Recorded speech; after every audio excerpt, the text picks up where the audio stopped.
Welcome to another exciting episode of Jaw Talk with Dr. Tiffany. Today, you're in for a real treat as we chat with my mentor, Dr. Jim McKee, a true TMJ expert. Dr. McKee's journey through dentistry has been nothing short of captivating. Armed with advanced techniques and a key eye for comprehensive imaging, he's here to unlock secrets behind craniofacial growth and development, orthodontics, TMJ Health, and the art of keeping your TM joints happy through restorative dentistry. Dr. McKee is in private practice in Downers Grove, Illinois. He has a restorative-based practice with an emphasis on occlusion and temporomandibular joint disorders. In addition to private practice, Dr. McKee is a published author who's lectured nationally and internationally for over 25 years. Dr. McKee provides a new perspective on occlusion and TM joints that helps increase the predictability of occlusal, orthodontic, restorative, orthodontic, and airway treatment options for both the patient and the dentist. He's the founder of what I call my bougie study club, which is the Chicago Study Club program, and has extensive experience in directing study clubs in the United States and Canada. He is a resident faculty member at Spear Education in Scottsdale, Arizona, and he's also the past president of the American Academy of Restorative Dentistry and the American Equilibration Society. You guys are in for such a treat for this episode, so let's dive right into the show. Quick legal disclaimer. All information in this podcast is the opinion of the speakers and not meant to be a substitute for a diagnosis and consultation of a qualified healthcare provider. Hey everyone, this is Dr. Tiffany of TMD Collective, and this is Jaw Talk. You guys have heard me talk over and over. If you've been watching the podcast on YouTube or listening to it on your favorite podcast platform, you've heard me talk over and over about my mentor. And here I've begged and cajoled and bullied him. The one and only Dr. Jim McKee is here with us today, and I am just so excited. Thank you so much, Dr. McKee, for being here on Jaw Talk with me. Welcome to the show. Tiffany, is such a treat. I want to thank you for the invitation, and I've been looking forward to it all day. So thanks so much, and I look forward to a wonderful time together. Yes. Well, you and your wife, Lisa, have just been so wonderful, and you've been a mentor to me since I heard you first speak in 2013, way back in the California Dental Association. I remember being just riveted by your talk, Dr. Mark Piper's talk about TM joints and how that really influences how we look at how the teeth fit together with occlusion and equilibration. And one of the things that I've heard you say, as far as like when you were a young dentist, there was a dentist named Dr. Pete Dawson that was very influential, and he kind of helped change and shape your thinking. Tell us a little bit about that journey. Sure. I had been out about 4.5 years, and it was I had just a regular drill and fill practice. I was working 2 evenings a week, every Saturday, kind of scrounging to get new patients. The original managed care practice actually started in my office in Downers Grove. So we had a lot of managed care around us, but I was a fee-for-service practice from the beginning. I took over a small practice that a dental school instructor had. She was there 2 days a week, and she had an associate who was there 2 days a week. The associate didn't want to take over the practice because she wanted to start a family, and the woman who owned the practice wanted to transition the practice because she wanted to spend more time with her children. So I took over a 2-day-a-week practice, and it was a really slow practice. It started to get busier, and I started to do more restorative dentistry. And I started seeing cases that came back that maybe didn't quite work the way I thought they would. Most of the time it was occlusion based, but I didn't know it. So actually I heard Pete Dawson when I was 2 years out at the Chicago Midwinter meeting. And I walked in at 11 o'clock and I left about an hour later. I said, this guy needs to retire. He doesn't know what's going on. 2.5 years later, I got a flyer for Pete's original course, his occlusion course. And I took the train downtown to Chicago and I sat in on it, and it literally changed the way I thought about occlusion. It was the first time occlusion made sense to me. I called my wife, Lisa, who's a dentist also. We've practiced together our whole career. She was down visiting her parents. And I said, you got to go to this. And we started doing Dawson courses. A year later, I heard Mark Piper, who's an oral surgeon, And I was kind of lucky because most dentists, when they learn occlusion at the tooth level. And basically, almost everyone's perspective of occlusion today, when you really talk to dentists, when you say, define occlusion for me, occlusion is how the teeth fit. That wasn't how I learned occlusion. I was fortunate that I had the strong background at the tooth level by Pete Dawson, but a year later, heard Mark Piper, who's an oral surgeon that you just talked about before, and I started to understand occlusion at the back end of the system at the joint level as well. So I kind of thought about occlusion in my early developing years as not only how the teeth fit together, but also how the joints fit together. And that's why imaging became such an important part of the practice, because really the only way to understand the malocclusions that we were seeing at the front end of the system was to understand the structural alterations that were occurring at the back end of the system. It started with class twos, because class twos are probably the most prevalent example of malocclusions that we see in our practice that have a structurally altered joint as the etiology for the occlusion. A lot of people will say that it's genetics, got your dad's upper jaw, your mom's lower jaw. That's what I used to say until I started imaging. And once I started imaging those class twos based upon Mark Piper's recommendations, I never saw normal joints. If it was genetic, you would expect to see a normal assembly just with a short mandible. That never happened. Not only did it not happen clinically, but I've really spent a lot of time organizing literature lately. I've got an entire ton of articles talking about the impact that disc displacements have on growth. So I'm going to say right off the bat, for pretty much a blanket statement, if you do not have the disc on top of the condyle in a growing patient, it increases the likelihood you're going to have growth that doesn't fulfill its entire genetic potential.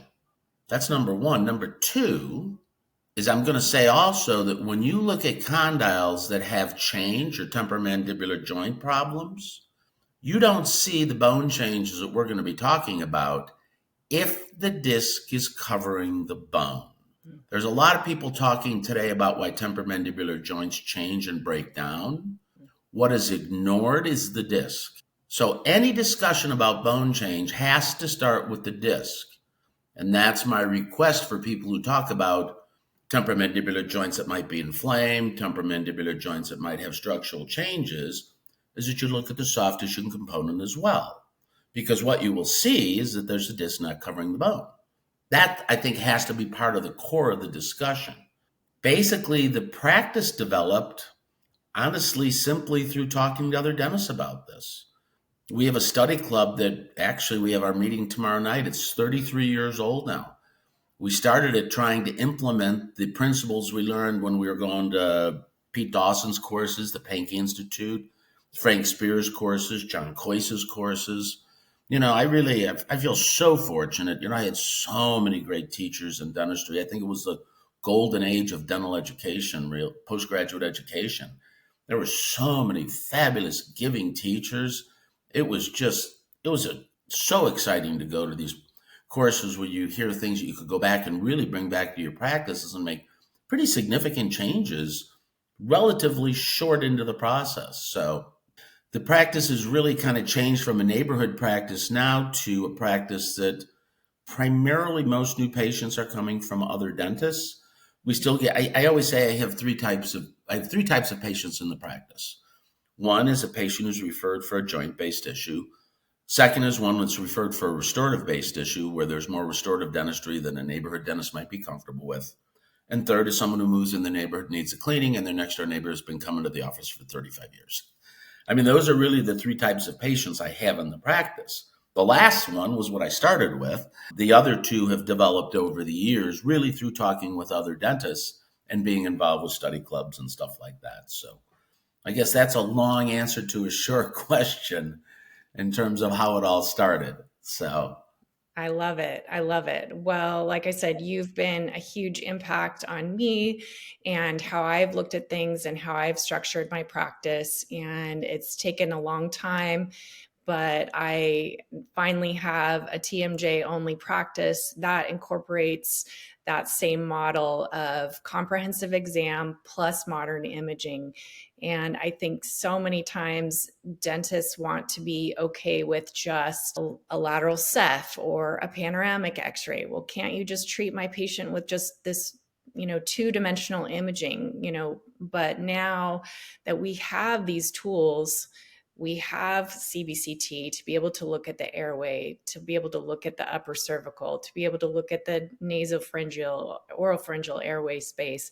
But you can't leave out the MRI because there's a lot of correlation that you've taught me with not just looking at the position of the disc, but also looking at the marrow inflammation that might be going on, as whether or not that patient is appropriate for the treatment that you have already formed in your mind. And I think that's where a lot of dentists go astray, is that they want to just be okay with like one type of imaging and not going through the whole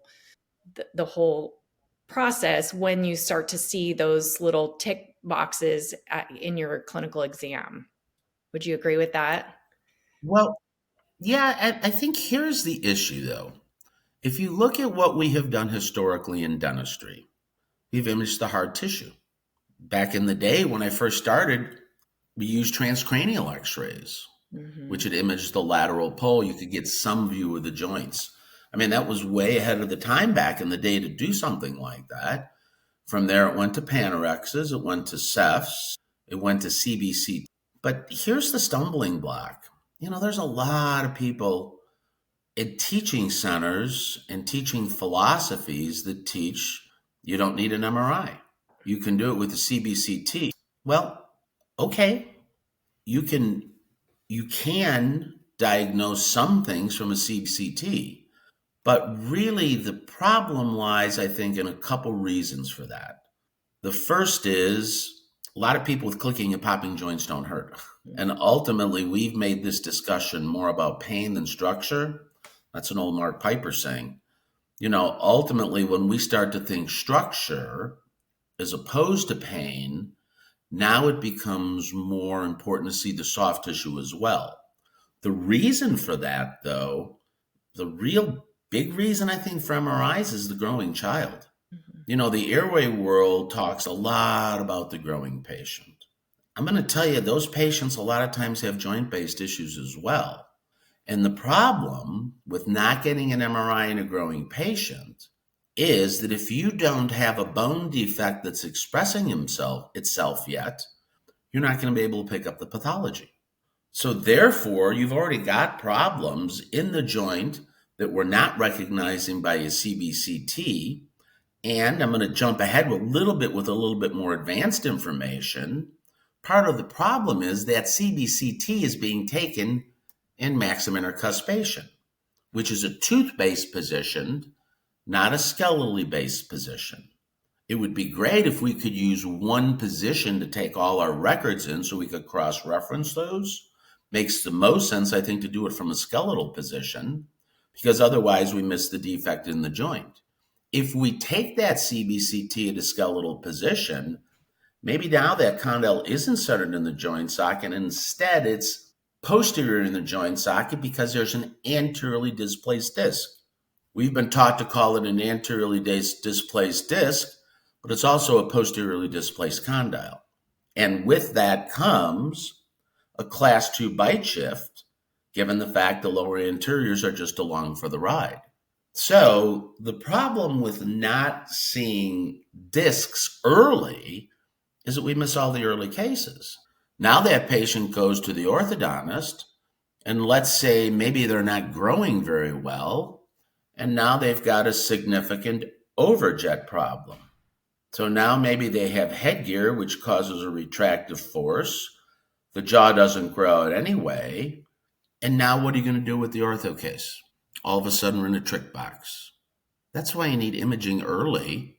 Honestly, the people that will benefit from early imaging the most are the orthodontists, because most of the class 2 cases that they're seeing, which, we were at a meeting a couple of weeks ago in Chicago, Tiffany, we had probably 20% of the room were orthodontists. The average percentage of new patients that were class 2, or what did they say? 20%, 50%, 70%. I mean, you ask the average orthodontist today, what they're going to tell you is most of their patients coming in have a class 2 component, because the class 1s are being done by general dentists that are easy using Invisalign, or patients are doing it themselves, with the do-it-yourself programs that are out there today. Mm-hmm. The orthodontic practice is becoming the class 2 dumping ground, quite frankly. That's really what spurred me on to this. Mike Casey, who is an orthodontist who retired, was an awesome orthodontist in recognizing structurally based joints and growing patients. Mike and I looked at a lot of patients over the years. Couple that with Kurt Schellis's research, couple that with Carlos Flores-Mira's research, couple that with Mark Piper's research. You've got a strong literature base. Really, quite frankly, the literature tips more than anything that if you have a class 2 occlusion, it's going to have a joint-based etiology. Yeah, There's not one article that's published that really talks about it from a genetic component. It talks about genetics in terms of facial growth and development, for sure. But in terms of how the teeth fit, my belief today is a lot of that is dictated by the joint condition. Yeah. Not all of it, but a lot of it. Yeah. What was the feedback that you heard from the orthodontists that were at our recent Chicago Study Club meeting? The interesting discussion is there, how do you finish the orthodontic class 2 case? That's really the problem. And I said something that I hadn't said before that I think would be worth saying again. Basically, the teeth, I'm thinking today, the teeth are the markers of the skeleton. We think about the teeth as the end all and be all because we're dentists. If you take a bigger look at it, the teeth are just simply projections of the skeletal bases that they sit in. And if we can't get the teeth to fit together, it's most of the time because the skeletal bases don't fit together. Mm-hmm. And most of those cases have a joint component to them. The overbites, the class 2s, the facial asymmetries, the candid occlusal planes, the compressed pharyngeal airway spaces. Mm-hmm. All those patients are the same patient. Jeff Rouse and I are good buddies. We both teach at Spear together, and Jeff and I do a webinar saying, are we treating the same patient? Jeff's been coming at it from the joint perspective. I've been coming at it from the airway perspective. I've been coming at it from the joint perspective. Ultimately, if we have joints that don't grow, we increase the likelihood that we're going to have a compressed pharyngeal airway space, and we increase the likelihood we're going to have retractive orthodontic treatment. Most of those have a negative consequence to maintain the best airway anatomy we can. It just seems like today we need to take a look at things differently. And I think the orthodontist, it's liberating to tell an orthodontist, hey, if this is how the bite fits, leave it like that. Instead of torquing those teeth back, retroclining the upper anteriors, how many times have you seen cases come back like that? Mm-hmm. It's a tough finish for the orthodontist. It's a tough finish for the restorative dentist. Leave them like that and manage them with an appliance. I mean, I really think the less we torque the skeleton to try to get the magical class 1 finish, the better off our patients are going to be. Mm-hmm. A lot of those patients that we're dealing with, quite frankly, can't get a class 1 finish unless there's going to be some change of the skeletal bases. The problem is there's more of our patients who have deficient mandibles and maxillas, because, only the maxilla gets talked about. There's a lot of hypoplastic mandibles as well. The reality is, why the maxilla gets talked about more? It's easier to fix, isn't it? It's easier to fix the maxilla than it is the mandible. That's why that doesn't get discussed. They'll say there's a lot of discussion about transverse dimension of the maxilla. That's a big topic today. Well, that's great, but you cannot expand your way out of an AP issue. That's the problem. We can treat the transverse dimension all we want. The mandible's not going to magically catch up just because there's room for it. The whole reason it wasn't growing in the beginning is because it didn't have normal anatomy at the joint level. Nothing's going to change that unless we can reestablish that. I've heard that over and over, where the lower jaw is trapped behind the maxilla, and if you just open up the maxilla, then the mandible will catch up. It will if it's a healthy joint condition, but you don't know unless you image. Show me the imaging on the case, and Yeah, that's it's and not interesting. just the CT, not just the CT. I want the MRI too. Yes. So It's interesting because Dr. Jeff Rouse was on the podcast a couple weeks ago, and he said you guys have had some lively discussions over the years, many times, where he's the deep into the night maxilla many guy, times. many times over margaritas. But he also said that there's a specific inflammatory component of the TM joints that's related to sleep related breathing disorders. So I would love to have you speak to that. If the disc is covering the bone's usually going to be okay, inflammatory markers or not. Now, I'm not disputing the fact that the bone can be inflamed. That's not the point. But if we have normal anatomy, that's what the disc is there for, is to protect the bone in those situations. Again, my request is to see anatomy. Mm. If we can see that, that would mean that what we would see would be a bright signal on the STIR or T2 image, correct?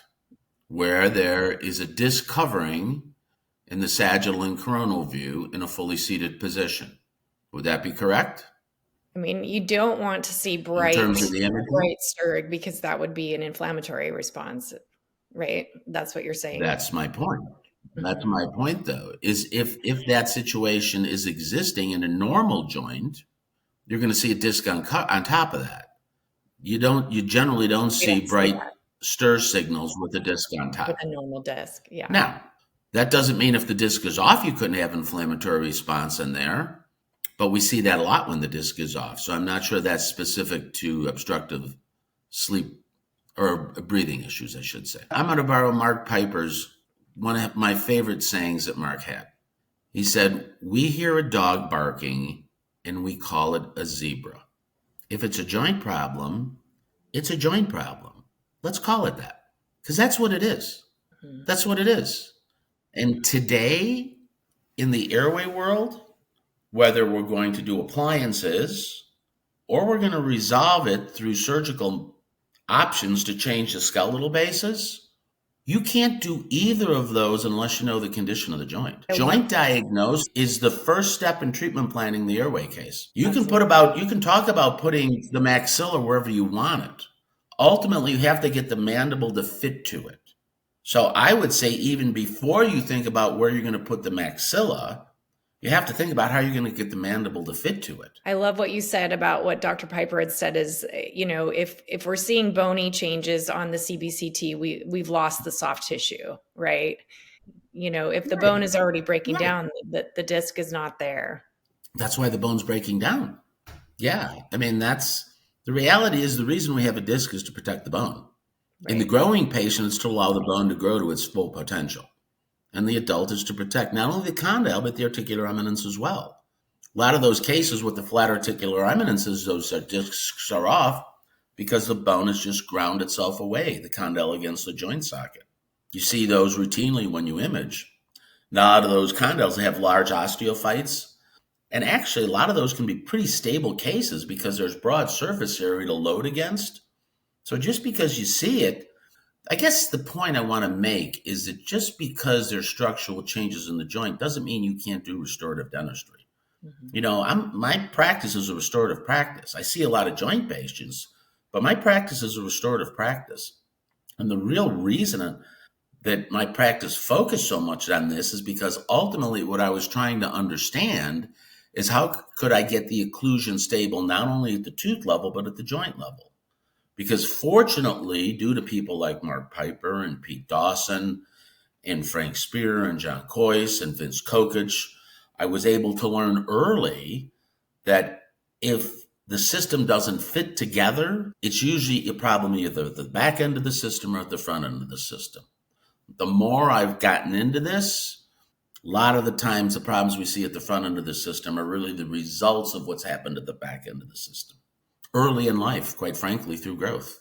That's really what you see. And I think if you are wanting to direct growth in both the maxilla and the mandible, you have to know, like you said, you have to know what the anatomy is. You have to know that, your treatment plan that you have already in your mind is going to work for that patient. And if you're seeing early breakdown, it may not be the right thing to just start immediately into a functional appliance to pull their mandible forward.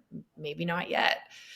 Drew provided that awesome algorithm, as far as just like, is that patient ready for that functional appliance? I say it really all depends on, especially in the growing patient, it depends on the maturity level of the patient, depends upon the ability of the parents to understand the concepts, depends upon the patient to be able to understand, or the dentist to be able to understand the concepts, and it depends upon for the dentist to be able to deliver the services. That can all be done well, but I don't think today it's able to do it well unless you can see both the soft tissue and the hard tissue in the growing patient. Because so many of the times the discussion is going to be, can we reestablish the condyle disc interface in the growing patient to try and gain as much growth as possible? And again, when we talk about growth, usually that discussion is limited to the mandible. But as we talked about, what happens is if the mandible doesn't grow because there's a displaced disc, usually the maxilla on that side doesn't grow as well also. So again, we're kind of hooked into this thought process that the joints are related strictly to the mandible. Not true. Not only is it in the literature, you can also see it in cases. Again, a lot of what we talk about is in the literature. Quite frankly, sometimes we've buried our head in the sand a little bit more than we need to. We should be reading the literature a little bit better than we are, because there's a lot of great stuff out there that talks about what happens when you lose discs early in life. And like, what would you say to kind of, there's been an evolution of like the neuromuscular dentist or the ICCMO, where there's a lot of talk about being able to recapture the disc. And my answer to that is, show me the MRI afterwards, after you've done your treatment and you've done your low level tens, and show me that the disc is truly recaptured via MR imaging. Would you agree with that? Well, that question has a couple different layers. Number one, if we're trying to recapture a disc, what that means is that the disc is not covering the bone. If the disc isn't covering the bone, it means that the ligaments that used to attach the disc to the bone are torn. If that's the case, the disc isn't in the proper position to receive nutrition through synovial fluid compression. And what happens is the grape goes to the raisin. It starts to dry out. So many times it becomes not possible to be able to recapture the disc because simply the soft tissue has changed shape. And in some cases, so is the hard tissue. So most discs being able to recapture is, I would say, if not impossible, pretty close to impossible, unless you catch it really early, which means that the disc displacement is relatively new. The disc hasn't had a chance to change shape yet. The bone hasn't had a chance to change shape yet. 12, 13, 14, 15-year-olds, that's what I'm talking about early. And if you could then do something to reestablish the condyle disc interface through a functional appliance, you may have a chance to influence growth. No guarantees, but you're in the ballpark. Now, the other option you could consider as well is you're reestablishing the condyle disc interface with a functional appliance by moving the condyle under the disc. Problem is, when you take the functional out, you still have a displaced disc. What you could think about is putting the disc back on top of the condyle, which is the only treatment option of all that offers us a chance to get back to a normal but repaired anatomy. Now, problem is, everyone tells you not to do surgery on young kids. In this jaw joint, if it was a knee, as Jeff talked about, if there's a 16-year-old who gets an ACL tear, they're getting surgery. They're not getting surgery. So why is this joint not treated with the same orthodontic respect that the knee is? That's the problem. Problem is, honestly, is the orthopedic world doesn't treat it. That's the real issue. I mean, when you think about it, this is an orthopedic joint just like any other orthopedic joint. The orthopedic world should address this joint, but it doesn't. So therefore, it falls to the dental world. We've never embraced this joint. Surgical approaches have always been sketchy. That's the problem. What we've done is this is the only joint in the body we watch degenerate or fail to grow, more likely than degenerate. It's failure to develop completely. It's the only one we watch. Every other joint we intervene for. That's the problem. Secondly, back to the LVI discussion. The neuromuscular approach many times has offered success in the past, so there has to be a reason. And it would make sense to me, the cases I have seen in my practice have not been as down and forward as they have been portrayed. Most of the time, what they've been is 2 millimeters forward, but a lot of times that was from a posterior condylar position because the distals were displaced. So many times all they were doing was moving them back to a more center or more neutral position in the condyle joint space. Depending upon the disc anatomy, if that was able to withstand it, that's probably why those cases did well, to be honest with you. So that's my thoughts on the Las Vegas Institute. The problem was, those were the days, and I spent a lot of time with Pete Dawson, as you talked about before, and Pete was adamant about the neuromuscular issue being a primary problem. The issue is, though, that whole generation of dentists who were the leaders and whose shoulders we all stood on only had muscle at their disposal because they didn't have the advantage of three-dimensional imaging with MRI and CBCT. So if you look at their drawings in their textbooks, you can see the amount of structural alteration that they had portrayed to an artist to draw what they thought what the joints look like are not nearly as severe or as early in life as the structural changes that we see in real life imaging. So the thought was, our joints are pretty good. If we can get the muscles to fit together or the teeth to fit together and the muscles work together, we'll do okay. And for a lot of patients, they did. But I really do think today, you've had an entire generation of females who have grown up with a different lifestyle since Title IX passed in 1972.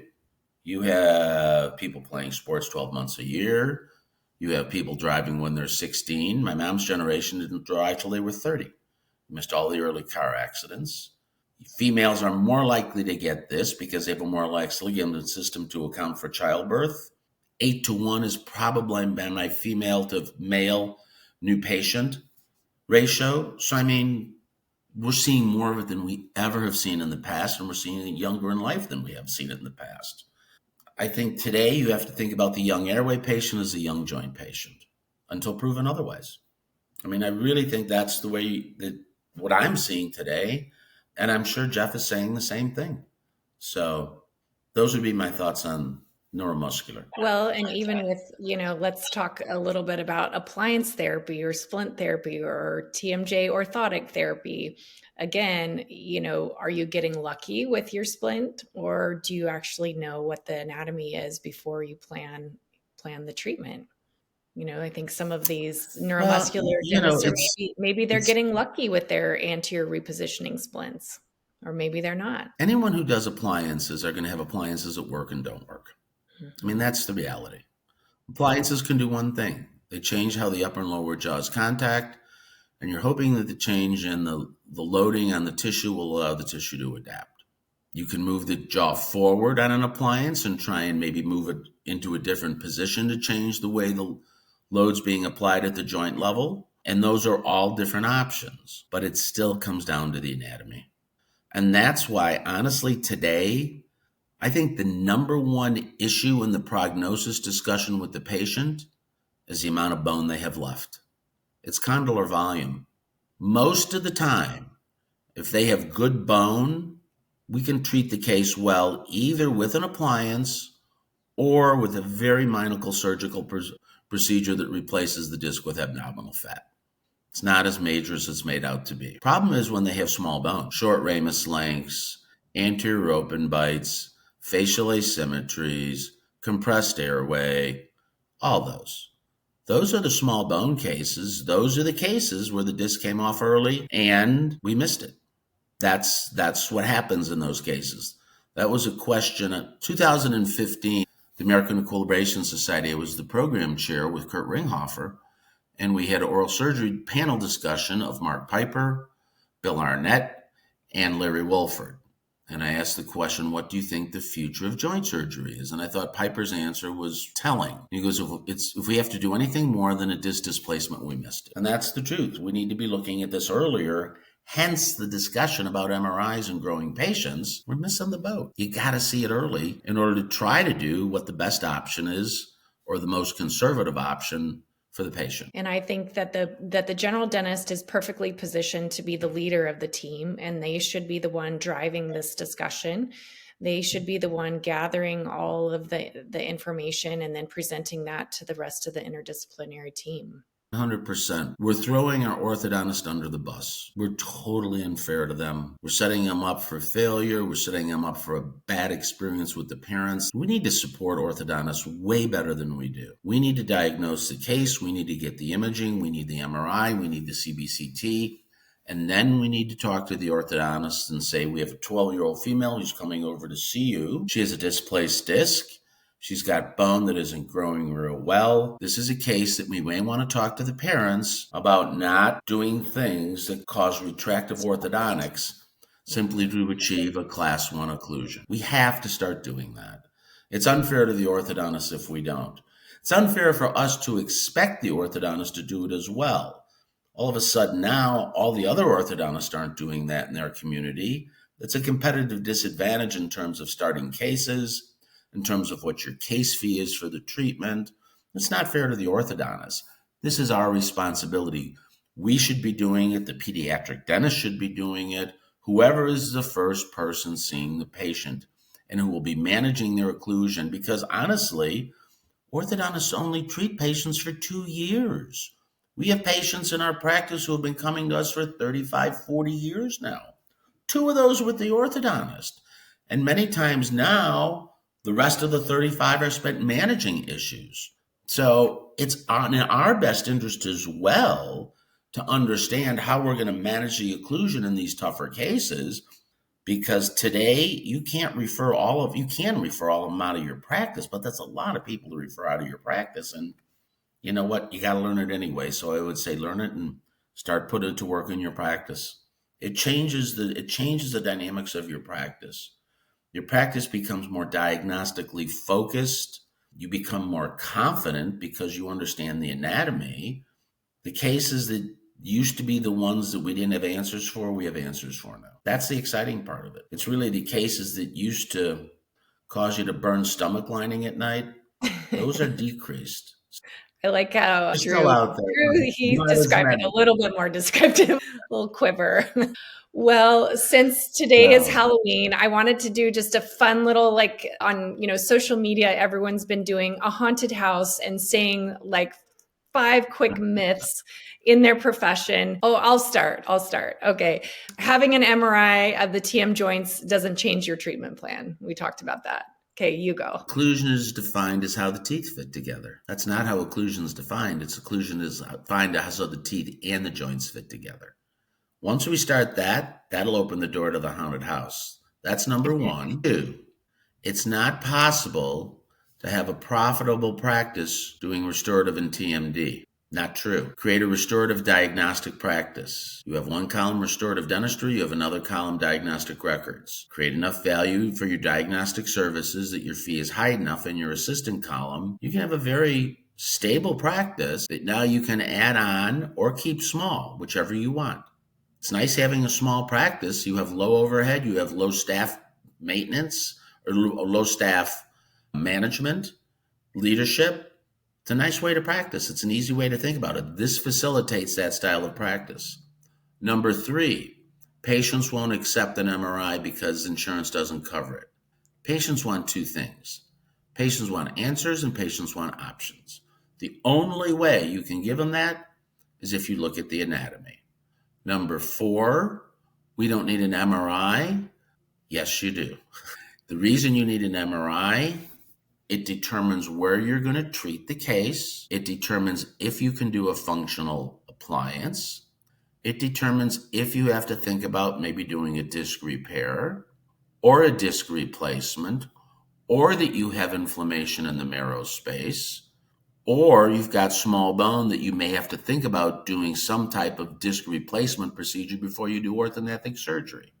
In the sleep patient, you can't do any of that treatment planning without an MRI. The fact that people say that MRIs aren't going to change their treatment plan, that means they're doing nothing but a splint. I think that maybe is a little bit outdated thinking today with the emphasis on airway and the emphasis on changing the skeletal basis. So I think today it's part of the equation. And last would be number 5. Let me think about this one. How about popping? Don't treat TMJ patients. Oh yeah, they're crazy, right? Don't treat TMJ patients because they're crazy. Yeah. Not true. Some of the nicest people you'll ever want to meet in life, people who are frustrated because they spend a lot of time and a lot of money not getting any answers and spending money on treatment that had no chance of working, quite frankly, because the anatomy was too broken down. So they're not crazy. Now, you have to screen everyone because you don't want to, no matter what you do in dentistry, you're going to get people who have unrealistic expectations. It's not that they're crazy, because that's a demeaning way to talk about people, and that's not a fair way to do that. Really, I think the more honest way to say it is that they have unrealistic expectations. They have expectations of something that I can't provide, whether that's diagnosis, whether that's treatment. I had a woman who came in and she had provisionals around her entire upper arch. And she said she had to adjust them with a Dremel drill when she had her head halfway down and tilted, because that was the only way she could get her bite to fit together. And she wanted me to review the case. I said, I can't build that same bite. So I'm not going to charge. I didn't charge her for a consultation because she drove a long way to see me. I said, I just can't help you. And I don't want you to spend your money and your time and your emotions on something that I can't predictably provide for you. Imaging allows you to know what you can predictably provide. Quite frankly, I used to be more worried before I took the MRI and the CT scan because I didn't know what I was treating. Now, these patients are a blast to treat. And I got to tell you, it's very challenging work, and it's the foundation of what we do every day in dentistry. So either you have to learn it or someone else in your community has to learn it so you can refer those patients. My point is, why don't you be the person that learns it? It's a continual flow of new patients into your practice who are generally willing to work outside the insurance system, and they're looking for help. And the dentists in your community are looking to refer those patients somewhere. Become that person in the community. That's what I did. Never had to worry about new patients. And most of the time, the dentist didn't want to do the restorative dentistry after, given the joint status. So it was a lot of restorative work that found its way into the practice. So it was an awesome way to practice, and I still love doing it today. Yeah. So that would be my last myth. I love it. I love it. Well, what's coming up with you in the education world that you're excited about? Do you want to put in a little plug for AES coming up, or what's next? There's a lot of fun things coming up. The American Equilibration Society is always one of my favorite meetings of the year. I'm really fortunate. This is the 3rd time I've been program chairman, so it's really I love planning those meetings. The date of it's a Wednesday, Thursday in Chicago, and the date is February 21, and be an awesome meeting. Bill Robbins and Jim Otten will be starting the meeting off talking about global diagnosis. Seth Atkins, who is one of the people who on faculty at the Chicago Study Club program with me, is going to talk about virtual articulation.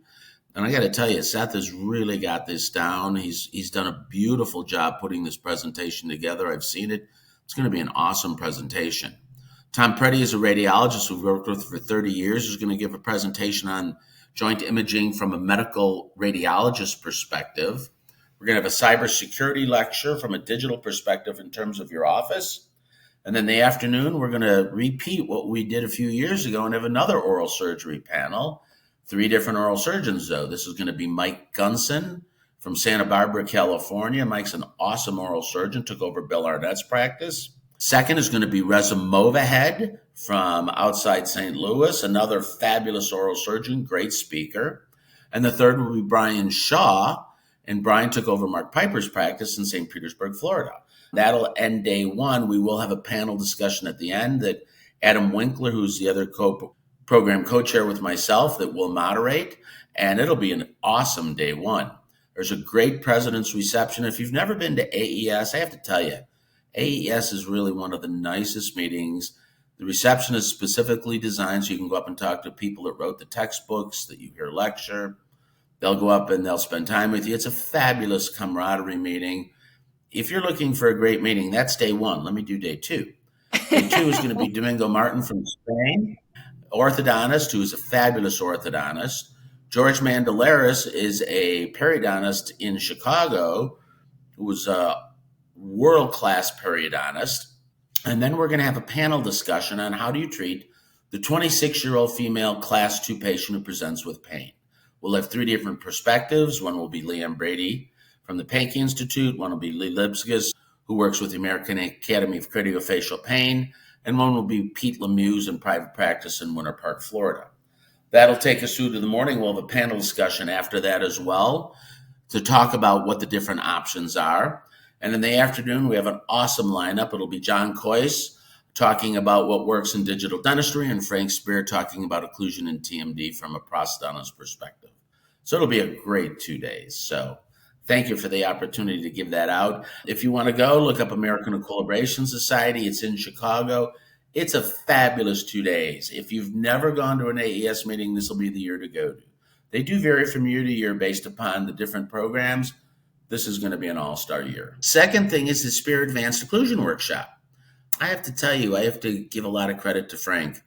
Frank Spear has a teaching center that has been open to new ideas. When Jeff Rouse and I came out there in 2017, it expanded the curriculum to include airway and joints, and it's really been a treat to be part of that. The Advanced Occlusion Workshop is a 3-day workshop. There'll be one in February and one in July as well. It's February 29 to this March 2nd, and it's July 25 to 27. It's a 3-day workshop on exactly the stuff we talked about. A lot of imaging, a lot of case studies, hands-on. We adjust a lower appliance. We'll do diagnostic nerve blocks. We'll show you how to do those. It's a great 3 days. It's a lot of fun. I'm doing an occlusion course for Stephen Phelan. Are you familiar with Stephen Phelan? Mm-hmm. He has a lot of online content, so that's been a big bite of the apple I've been trying to chew off and put those together and organize it. And then we have the Chicago Study Club, which we just had a couple weeks ago in Chicago. That's a study club that I run with Kurt Ringhofer, Seth Atkins, and Drew McDonald. We do that twice a year, once in the spring, once in the fall, and it's always in Chicago.